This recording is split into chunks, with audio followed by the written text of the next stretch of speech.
I was born, Alabama, where I'm from.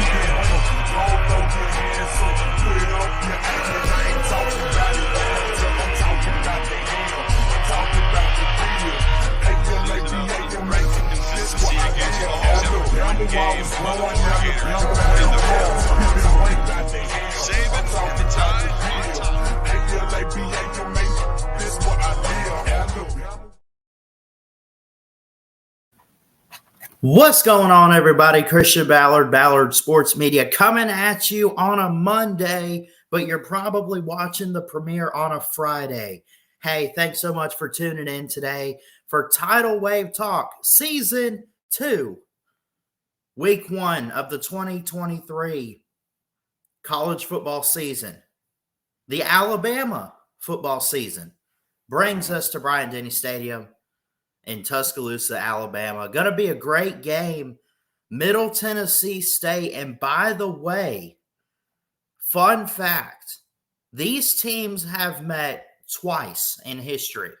Alabama has won both games. They first met in 2002, go back 21 years, and go back 8 years to 2015 in the regular seasons. So, yes, these teams have met before. This is going to be a fun matchup. This is going to be really good to see. Middle Tennessee is one of those teams that can hit you in the mouth. They have good playmakers, got a great quarterback. You know, thing is, they have a couple young guys at quarterback, actually. But the guy that's going to most likely start, from what we're hearing, is Stone Frost, number 18, 5'11", 207 pounds from Decaturville, Tennessee.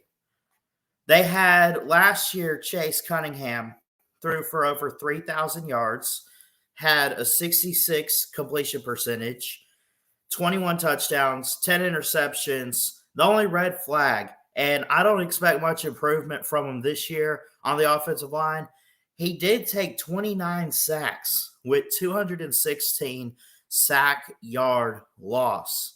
Sack yards lost, I guess is how you would say that.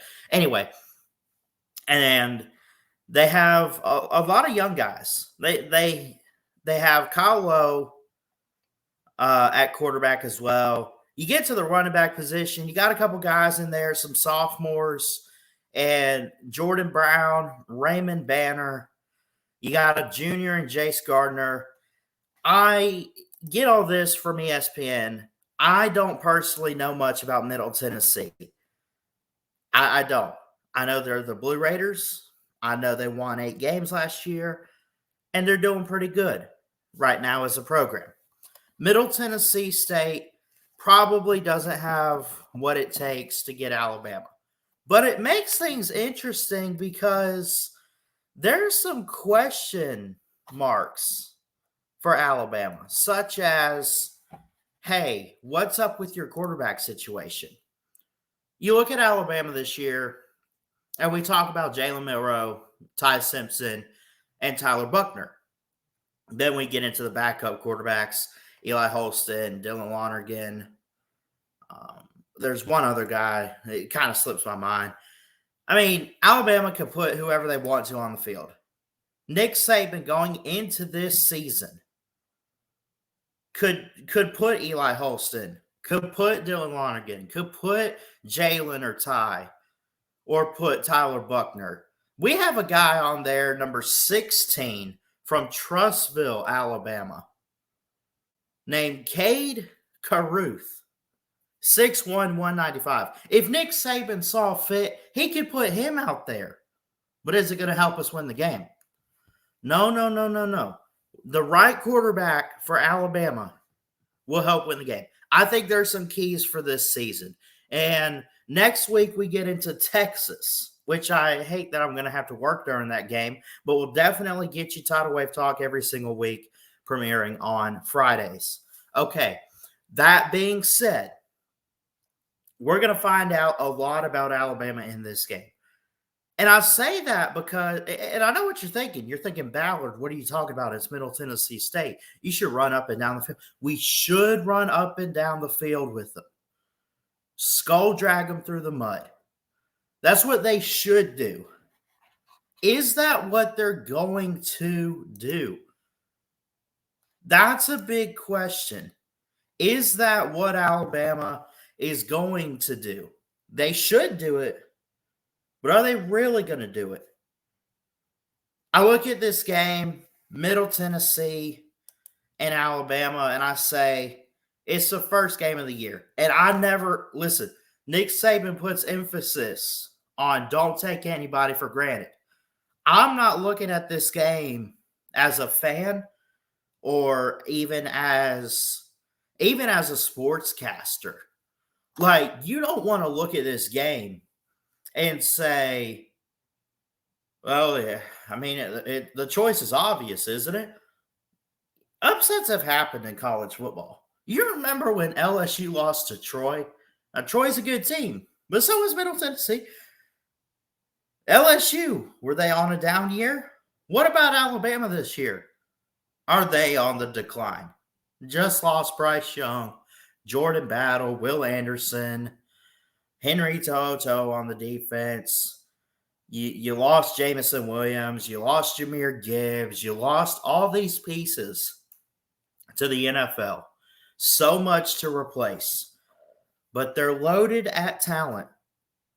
Look really good in the spring. There were some key moments in the spring game. Don't sit there and say there wasn't. You know it and I know it, that Alabama had some key moments. Justice Haynes looked phenomenal as a running back. He's got speed, acceleration, agility, can hit you in the mouth. I thought the defense looked great.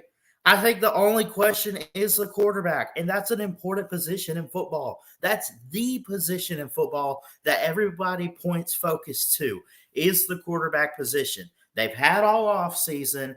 Now comes Saturday, Nick Saban, by the way, came out and said, not that he's necessarily the starting quarterback this year, but he's going to give the nod for the first game at least to Jalen Milroe to take hold of the Crimson Tide offense. That's what Nick Saban said that. Now, it kind of caught me by surprise, not who he chose, but that he even said anything. That's at least what I read on social media and multiple sources. So what are they going to do with Jalen Milroe there? Is he a run-first quarterback? Yes. Can he throw the ball? I'll tell you what, he looks bulked up this offseason, looks built and ready to go. But we got to see it on the field. Can he pick apart a defense? We're going to find out. I think the first true test is next week against Texas, like I said before. But I also think that you shouldn't overlook Middle Tennessee. You know, they looked pretty good last year. When you look at them, they're in Conference USA, currently unranked, currently third in their conference. But again, they haven't played anybody. They went last year in 2022. They ended up losing their first game, but they won their last four, and they beat San Diego State by 2 in a bowl game, in the Holiday Bowl. Or no, the Hawaii Bowl, I'm sorry. And they finished 8-5, 7-5 regular season. Cunningham was their guy at quarterback. Of course, this year, they kind of have it to where if you go based off experience, it should be Stone Frost or Ren Heffley. You have a freshman in Sam Driggers, I mentioned. You have a couple different guys they could go with. Let's take a look at ESPN's website for this game. And let's take a look at the spread. Let's take a look at what these teams have done. This is at Bryant-Denny Stadium, by the way, Saturday night in Tuscaloosa, 7:30 Eastern, 6:30 local time on September the 2nd. Alabama with a 98.9% chance to win. Count it, a 99% chance. That's almost 100 if you ask me. that they'll win this game. Alabama loses Bryce Young, Will Anderson, Jordan Battle, everybody from last year. They won their last 4 games.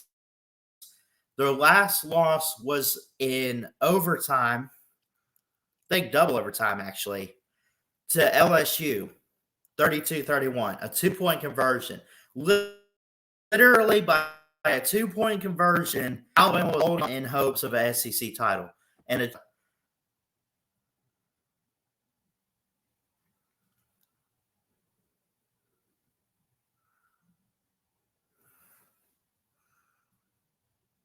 Okay, sorry about that.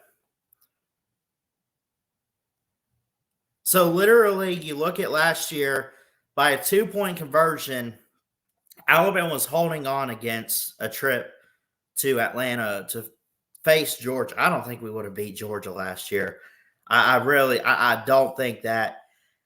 But could they have had the opportunity to play? Absolutely. If they had beat LSU, remember they lost to Tennessee on a field goal and they lost to a 2-point conversion against LSU. Arguably, well, not really. I would say definitely the best 2-loss team in the country last season, Alabama was. This year, they're supposed to take a step back because they lost their best players, right? So, would they do worse than 2 losses? That's something to ask. Something to ask. The line is out. Again, I mentioned 39 points for Alabama. And we're going to make this one quick on you guys this week. We'll talk more next week for Texas. We're excited for that game. But for Alabama this week, the goal should be obviously to win this game. I think everyone's going to pick Alabama to win. Going to pick them on game day. Going to pick them on SEC Nation. Going to pick them every week. Or everywhere. Don't pick them every week. Do not pick Alabama every single week this season, because they're probably not going undefeated. I advise you with that. But I would say if Middle Tennessee, basically, look, Middle Tennessee State, if they want to win this game, they better hope and pray that the offensive line for Alabama has gotten worse than it was last year, and that these quarterbacks don't know what they're doing on a football field. That's their only hope. That's their only hope. And then you got to pick apart the Alabama defense. I just don't see it happening. As far as the Alabama defense goes, we got a lot of guys to love on this defense. Justin Eboigbe comes back. Got some freshmen in there. But you're going to have guys like Jamarian Latham, Jaheim Otis, freshman Caleb Downs looked the part in the spring game. Is he going to start? We'll find out. He's on the back end. You got a freshman in Jeremiah Alexander, but you have some experience there. Watch out for the linebackers. Okay, Will Anderson is gone, correct? So who do you turn to? Look at Dallas Turner and look at Chris Braswell. Chris Braswell especially, man. Well, especially Dallas Turner. But I think Chris Braswell is going to be that number 2 guy. Number 41, he's 6'3", 255. He's a senior from Baltimore, Maryland. And when you look at him and what he was able to do last season, he had 8 tackles on his own and he had 3 sacks and he forced a fumble. Now, if not for Will Anderson, could Braswell and Dallas Turner had a little bit more action and a lot more stats? It's possible. But Will Anderson stole the spotlight. He's in Houston now. We wish him nothing but the best. I hear he's doing pretty good so far. Okay. More on the defense. You lost Jordan Battle to the draft. He was a day 2. I think it was like round 3. He was picked up. He's with the Bengals. I think he's going to do good there. I think he's definitely going to improve greatly the Cincinnati defense. So on the back end for defensive back and safety, Terrion Arnold is a sophomore from Tallahassee, Florida. Saw some action As a freshman last year, he's 6 foot 196. Last season, he had 34 tackles and an interception. He defended 8 passes. So he was kind of that guy outside of that interception backfield. And he was in the backfield for the secondary, and he took hold, right? But he was quiet. Jordan Battle was the leader of the secondary. But Terrion Arnold, if there was a go-to guy in the secondary behind him, actually, I'll say this. I can't believe I almost forgot. Kool-Aid McKinstry comes back for his junior year. He was behind Jordan Battle. Then Terrion Arnold. But those guys kind of tag teamed it a little bit. There were some players and some moments for Terrion Arnold, what he was able to do. As far as his last game that he played, I don't remember him like getting hurt. It's just what it showed and what we remember seeing from him.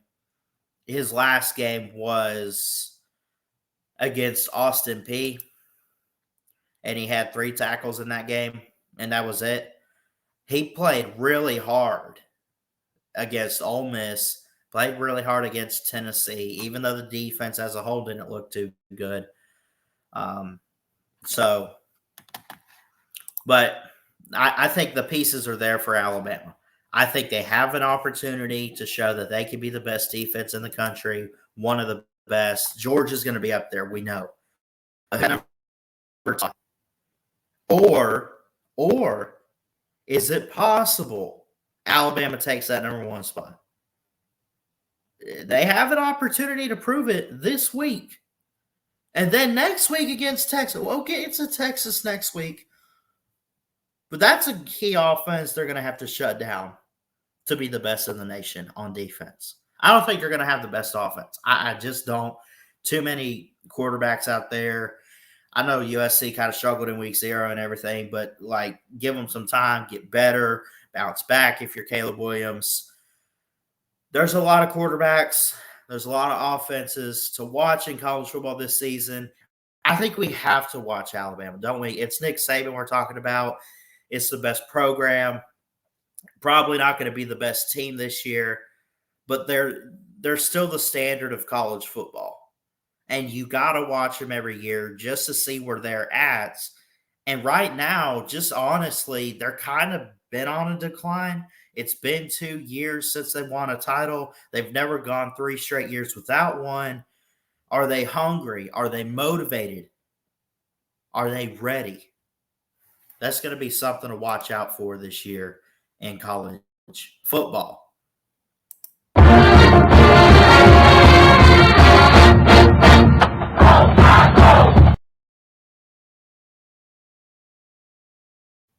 All right, time to get to our predictions for this week's game. Week 1 of the season. I got to get some blinds or something in here. This lighting is killing me. But anyways, if I get like this. Anyway, prediction time for this game. Again, I mentioned earlier the spread, right? 39 points for Alabama.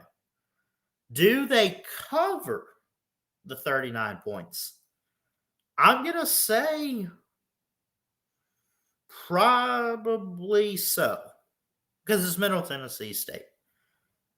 Middle Tennessee State's a good team. We talked about it, 8-9 wins, all that stuff. But you come to the SEC, you're going to get your teeth knocked out.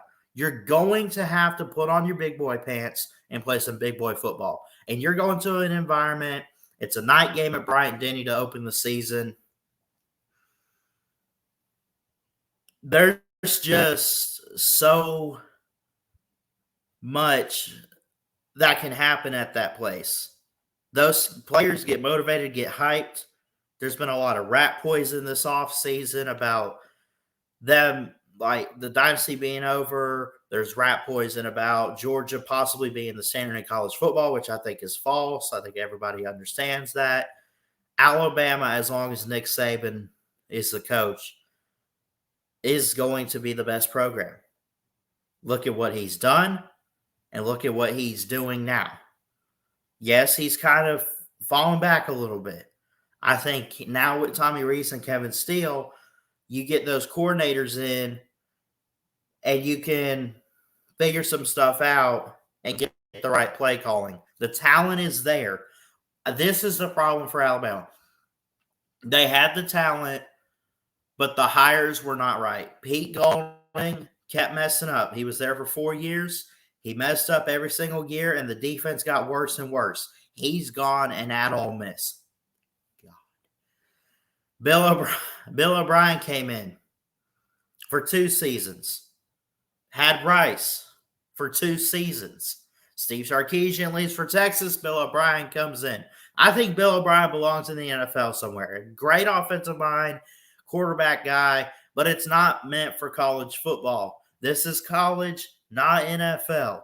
So get him out of Tuscaloosa. Get him out. Pack his bags. He's gone. Tommy Rees comes in. That's another thing, too, about the quarterbacks is the connection between Buckner, Notre Dame, Tommy Rees.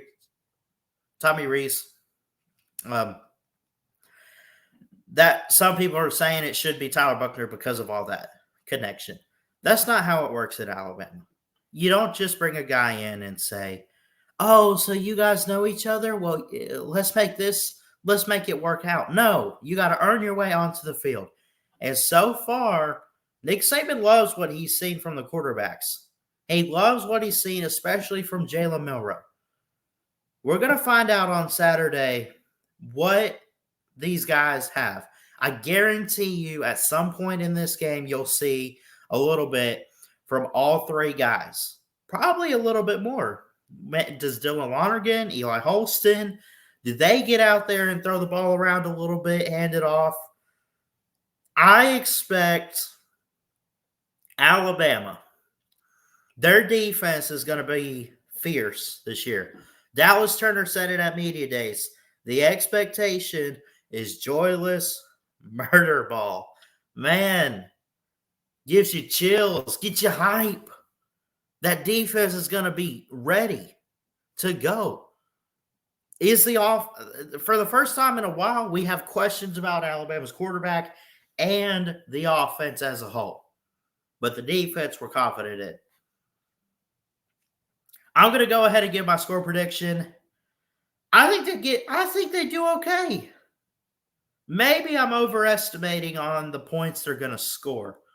Some of this might come from the defense. Scoop and score, fumble recovery, pick 6, kickoff returns, special teams, where you at?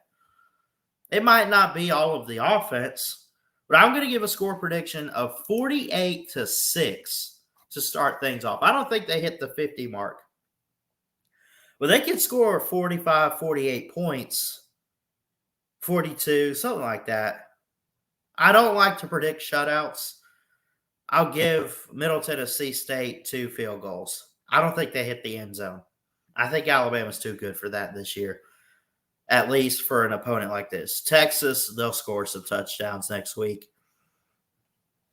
They'll put some points up on us, but yeah, Alabama open the season.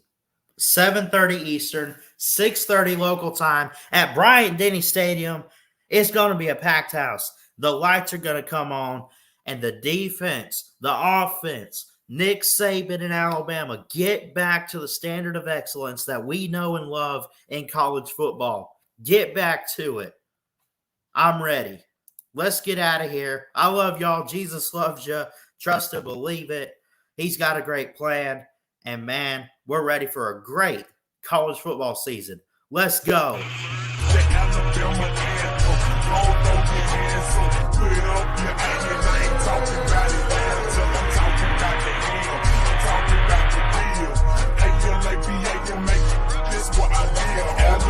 While I was growing down the belt of where I'm going, don't throw your hands up, put it up, your ass. I ain't talking about it, I'm talking about the hell, I'm talking about the deal. Hey, you make me, hey, you make me, this what I am. the game all over again in the fourth quarter. Saban, the time